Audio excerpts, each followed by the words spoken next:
Good morning, students. We have already completed unit number 1. Now, from this lecture, we will start unit number 2.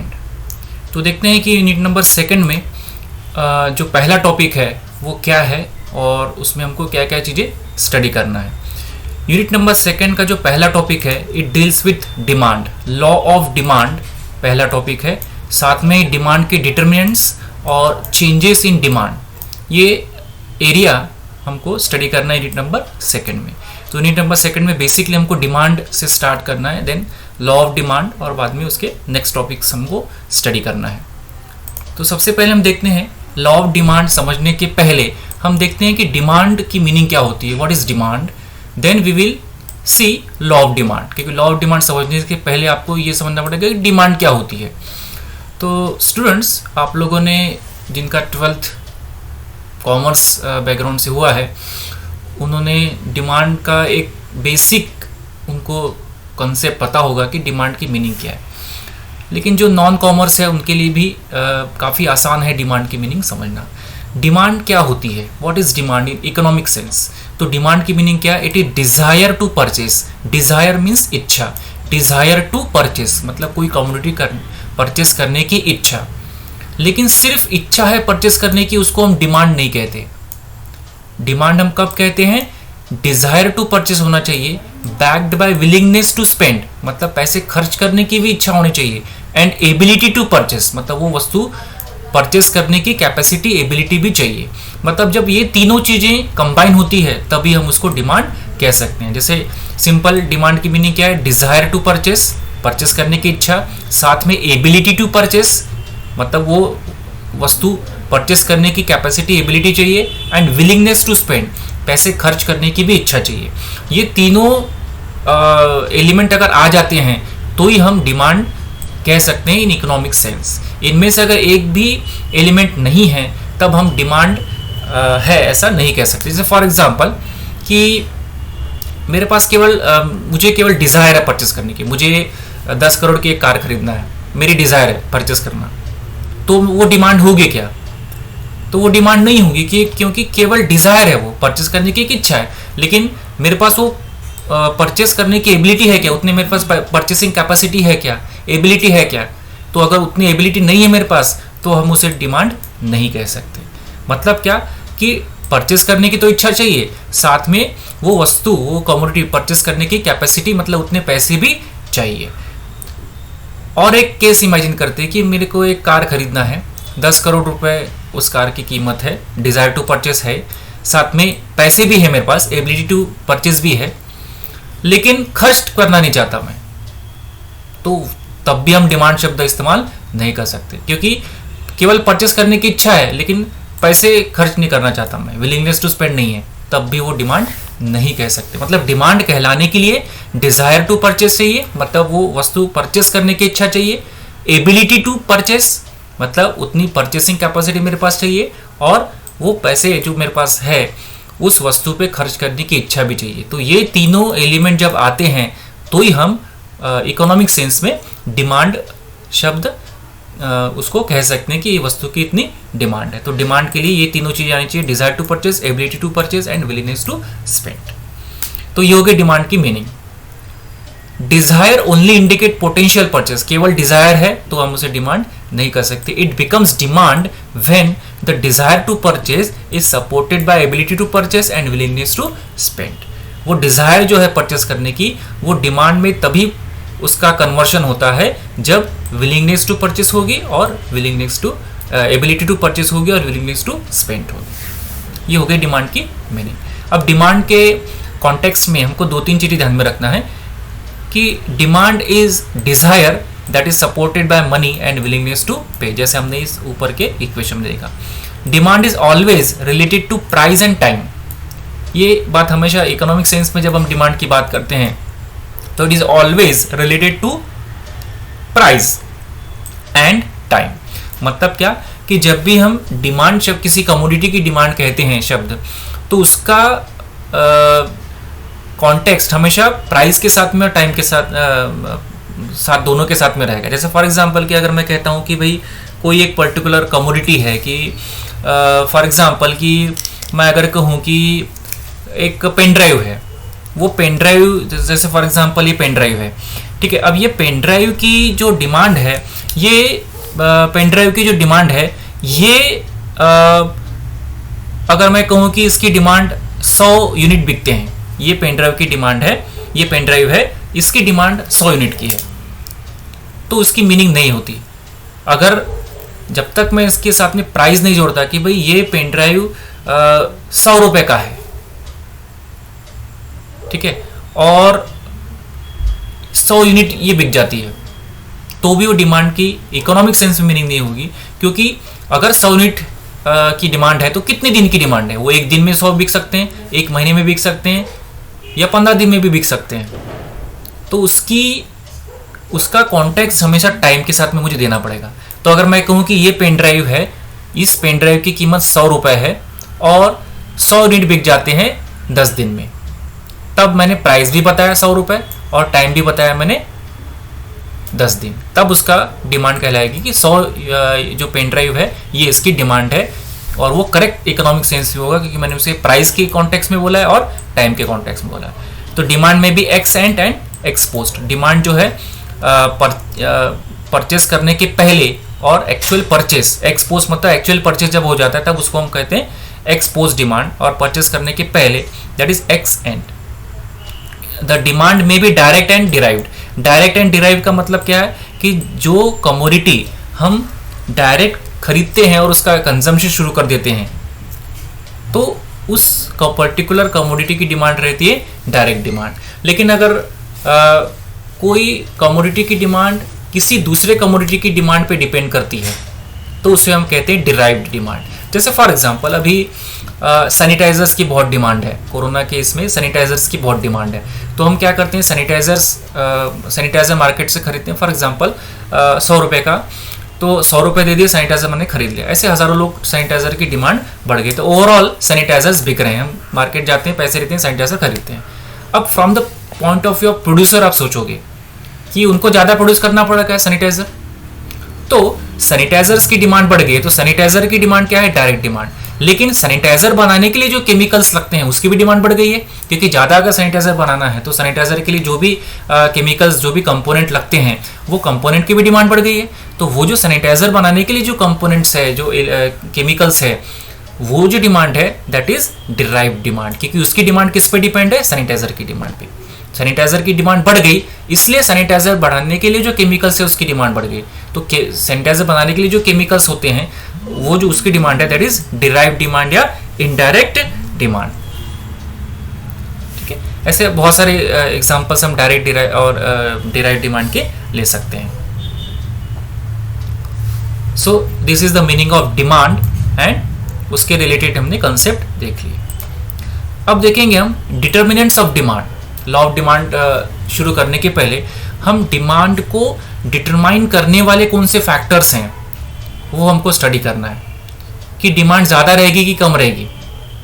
Demand की meaning हमने देख लिया, तो demand ज़्यादा रहेगी कि कम रहेगी ये हम कैसे बता सकते हैं। तो ऐसे बहुत सारे फैक्टर्स हैं जो फैक्टर्स ऑब्जर्व करके या फैक्टर को स्टडी करके हम बता सकते हैं कि डिमांड ज़्यादा रहेगी कि कम रहेगी, या कौन से ऐसे फैक्टर्स हैं जो डिमांड को अफेक्ट करते हैं। तो सबसे पहले प्राइस ऑफ द कमोडिटी, मतलब जो कमोडिटी है उसकी प्राइस कितनी है। ये तो नॉर्मल बिहेवियर, कॉमन सेंस है कि अगर प्राइस, किसी पर्टिकुलर कमोडिटी की प्राइस अगर कम हो जाती है, सस्ती हो जाती है, तो ऑब्वियसली है डिमांड क्या होती है, डिमांड बढ़ जाती है। कोई भी वस्तु जब भी सस्ती होगी तो सस्ती होने के बाद डिमांड क्या जाती है, बढ़ जाती है, ठीक है। तो प्राइस अगर कम है तो डिमांड क्या रहेगी, ज़्यादा। प्राइस अगर ज़्यादा है तो डिमांड क्या रहेगी, कम रहेगी। वस्तु अगर महंगी हो जाती है, प्राइस अगर महंगी हो जाती है तो डिमांड क्या हो जाएगी, कम हो जाएगी। तो प्राइस पर जो डिमांड है वो डिपेंड करती है, और उसका रिलेशनशिप जो कैसा रहता है, अपोजिट मतलब इनडायरेक्ट रहता है। ज़्यादा प्राइस कम डिमांड, कम प्राइस ज़्यादा डिमांड, इस प्रकार से उसका बिहेवियर रहता है। तो पहला जो इंपॉर्टेंट डिटरमाइनिंग फैक्टर है डिमांड का वो क्या है, price. Then income of the consumer, consumer की इनकम कितनी है। ऑब्वियसली इनकम लेवल अगर ज़्यादा होगी तो उसके पास परचेसिंग कैपेसिटी ज़्यादा होगी, तो उनकी जो जितनी इनकम ज़्यादा रहेगी उतनी डिमांड भी क्या रहेगी, ज़्यादा रहेगी। देन एक और इम्पॉर्टेंट फैक्टर है जो डिसाइड करता है कि डिमांड ज़्यादा रहेगी कि कम, एंड दैट इज पॉपुलेशन। जितनी पॉपुलेशन ज़्यादा रहेगी ऑब्वियसली उतने ज़्यादा लोग होंगे, उतने ज़्यादा लोग ज़्यादा डिमांड करेंगे, तो more the population the demand will also be the excess. मतलब क्या होगा, डिमांड पॉपुलेशन ज़्यादा तो डिमांड भी ज़्यादा रहेगी। Then standard of living and spending habit of the people. लोगों की स्टैंडर्ड ऑफ लिविंग कैसी है, स्टैंडर्ड ऑफ लिविंग जितनी ज़्यादा होगी उतने ज़्यादा लोग ज़्यादा वस्तुएं परचेस करेंगे, ठीक है, तो डिमांड भी क्या रहेगी, ज़्यादा रहेगी। लोगों की स्पेंडिंग हैबिट कैसी है, लोग स्पेंड करते समय कैसी मानसिकता है, लोग ज़्यादा खर्च करने की उनको आदत है या पैसे बचाने की आदत है, इस पे भी डिमांड डिपेंड करती है। तो जैसे एशियन कंट्रीज़ है, एशियन कंट्रीज़ में जो स्पेंडिंग हैबिट उतनी नहीं है, वो उनकी सेविंग हैबिट है, तो ऐसे में डिमांड पर उसका फ़र्क पड़ता है। वही अगर अमेरिकन यूरोपियन कंट्री, वहाँ पर स्पेंडिंग हैबिट ज़्यादा खर्च करते हैं, तो ऑब्वियसली वहाँ पर डिमांड भी क्या रहती है, ज़्यादा। तो स्पेंडिंग हैबिट जितनी ज़्यादा होगी उतनी डिमांड भी क्या रहेगी, ज़्यादा रहेगी। Fashion and preference of the people, मतलब क्या कि लोगों कि किस चीज़, कोई पर्टिकुलर कमोडिटी की फैशन अगर है या लोग उसको प्रेफर कर रहे हैं, लोग उस पर्टिकुलर वस्तु को पसंद कर रहे हैं, तो वहाँ पर उस इन फैशन चीज़ों की डिमांड, जो फैशन में है आज के डेट में, ऐसी वस्तुओं की डिमांड ऑब्वियसली क्या रहेगी, ज़्यादा। लेकिन जो आउट ऑफ फैशन जो कमोडिटीज़ हैं, जो चीज़ें हैं, ऑब्वियसली उसकी डिमांड क्या रहेगी, कम रहेगी। तो इन फैशन चीज़ों की डिमांड ज़्यादा रहती है। सोशल कस्टम एंड ट्रेडिशन, मतलब हम कौन से त्यौहार मनाते हैं, किस प्रकार से रहते हैं, जो हमारा एक फॉर एग्जांपल अभी दिवाली का त्यौहार है, तो उस समय क्या रहेगी डिमांड, हमेशा त्योहारों के सीज़न में लोग ज़्यादा परचेस करते हैं, मिठाइयाँ खरीदते हैं, कपड़े खरीदते हैं, इलेक्ट्रॉनिक गुड्स खरीदते हैं, या कोई भी वस्तु खरीदना है तो दशहरे के समय, दिवाली के समय या पर्टिकुलर उस सीज़न में ज़्यादा खरीदी जाती है। तो वो हमारे कस्टम्स होने की वजह से उन पर्टिकुलर दिनों में डिमांड क्या रहती है, ज़्यादा रहती है। तो कस्टम एंड ट्रेडिशन भी अफेक्ट करते हैं डिमांड को। Then climate and weather condition, climate and weather condition भी अफेक्ट करती है डिमांड को। फॉर एग्जांपल कोई पर्टिकुलर स्टेट है या पर्टिकुलर एरिया ऐसा है कि जहाँ पे ठंड बहुत पड़ती है, सो ऑब्वियसली ऐसे जो एरिया है वहाँ पर जो ऊनी कपड़े हैं, जो वुलन जो क्लोथ्स है, उसकी डिमांड क्या रहेगी, ज़्यादा रहेगी। और वेदर कंडीशन जैसे फॉर एग्जांपल रेनी सीज़न है, तो ऐसे उस पर्टिकुलर सीज़न में रेनकोट या अम्ब्रेला की डिमांड ज़्यादा रहेगी। या जब समर सीज़न आते हैं तो कॉटन के जो कपड़े हैं उनकी डिमांड बढ़ जाती है। तो इस प्रकार से क्लाइमेट का और वेदर का भी ये फैक्टर अफेक्ट करता है, डिमांड ज़्यादा रहेगी कि कम रहेगी। Then advertisement and sales promotion, इसका बहुत इम्पैक्ट पड़ता है डिमांड पर, कि जितनी पावरफुल एडवर्टाइजमेंट होगी उतनी ज़्यादा उस पर्टिकुलर कमोडिटी की डिमांड बढ़ जाती है। जैसे फॉर एग्जांपल कोई फेयरनेस क्रीम है, उसमें एक बहुत पॉपुलर हीरो को प्रमोट करते हैं, अब वो उससे गोरा होते हैं कि नहीं वो अलग बात है, लेकिन कंपनियां इतनी पावरफुल एडवर्टाइजमेंट करती है और इतनी अट्रैक्टिव एडवर्टाइजमेंट करती है कि बहुत सारे लोग सोचते हैं कि एक बार खरीद के देखा जाए, और ऐसा हज़ारों लाखों लोग सोचते हैं, तो ऑब्वियसली उसकी वजह से डिमांड क्या हो जाती है, बढ़ जाती है। तो जितनी पावरफुल एडवर्टाइजमेंट होगी उसकी वजह से डिमांड भी क्या हो जाएगी, बढ़ जाएगी। सेल्स प्रमोशन मतलब सेल्स को बढ़ाने के बहुत सारे तरीके होते हैं, जैसे ऑफर्स रहती है 2 पर 1 फ्री, 4 पर 2 फ्री, या सेलिंग प्राइस पे कुछ डिस्काउंट देते हैं। तो इस प्रकार से सेल्स बढ़ाने के लिए जो भी सेल्स प्रमोशन टेक्निक इस्तेमाल करती है कंपनी, तो उसकी वजह से भी डिमांड पर पॉजिटिव इम्पैक्ट पड़ता है, मतलब डिमांड बढ़ जाती है। तो एडवर्टाइजमेंट और सेल्स प्रमोशन का बहुत इम्पैक्ट होता है डिमांड पर। Relative price of substitute goods and complementary goods, अब इकोनॉमिक्स में ये 2 शब्द हमेशा आएंगे, substitute goods and complementary goods. तो इसकी मीनिंग हम समझ लेते हैं। सब्सटीट्यूट गुड्स मतलब जो 2 कमोडिटी एक समान होती है, जिसको हम एक दूसरे के साथ में सब्सटीट्यूट कर सकते हैं, अदला बदली कर सकते हैं, जो कैरेक्टर वाइज सेम होते हैं। तो सब्सटीट्यूट गुड्स मतलब for example T and coffee, ठीक है, टी एंड कॉफ़ी। अब ये दोनों जो कमोडिटी है इसका नेचर एक समान होता है। जनरली कोई टी पीता है या कॉफ़ी पीता है, अगर कोई कॉफ़ी पीने वाला है उसको कॉफ़ी नहीं मिलती तो टी से काम चला लेगा, जो टी पीने वाला है जो कॉफ़ी से काम चला सकता है। ऐसे बहुत रेयर लोग होंगे या इंटरेस्टिंग लोग होंगे जो दोनों मिला के पीते होंगे, टी और कॉफ़ी। सो ऑब्वियसली ये 2 गुड्स कौन से हैं, ये 2 गुड्स क्या है, दे आर सब्स्टिट्यूट गुड्स, एक दूसरे के बिल्कुल समान है। तो यहाँ पर एक दूसरे की जो प्राइस है उसका इम्पैक्ट पड़ता है दूसरे की डिमांड पर। जैसे फॉर एग्जांपल कि पहले कॉफ़ी 10 रुपए की थी, चाय 5 रुपए की मार्केट में मिलती थी। अब क्या हो गया कि कॉफ़ी की जो प्राइस है, ये कॉफ़ी की प्राइस फॉर एग्जांपल किसी कारण से 50 रुपए हो गए हैं, या फॉर एग्जांपल 80 रुपए हो गए हैं। For our convenience we are taking 80 रुपए। कॉफ़ी की पैदावार नहीं हुई और पहले जो 10 रुपए की मिल रही थी अभी 80 रुपए की मिल रही है। सो ऑब्वियसली अभी कॉफ़ी पीने वाले सोचेंगे कि बहुत महंगी हो गई, तो कॉफ़ी के समान क्या है, चाय। So they will switch to tea. मतलब क्या है कि कॉफ़ी की डिमांड क्या हो जाएगी, कॉफ़ी की डिमांड कम हो जाएगी और किसकी डिमांड बढ़ जाएगी, चाय की। अब ये क्यों हुआ है, क्योंकि कॉफ़ी की प्राइस बढ़ गई है, तो कॉफ़ी की प्राइस का किसकी डिमांड पे फर्क पड़ा, चाय की। कॉफ़ी की प्राइस बढ़ गई लेकिन डिमांड किसकी बढ़ी, चाय की, टी की बढ़ी।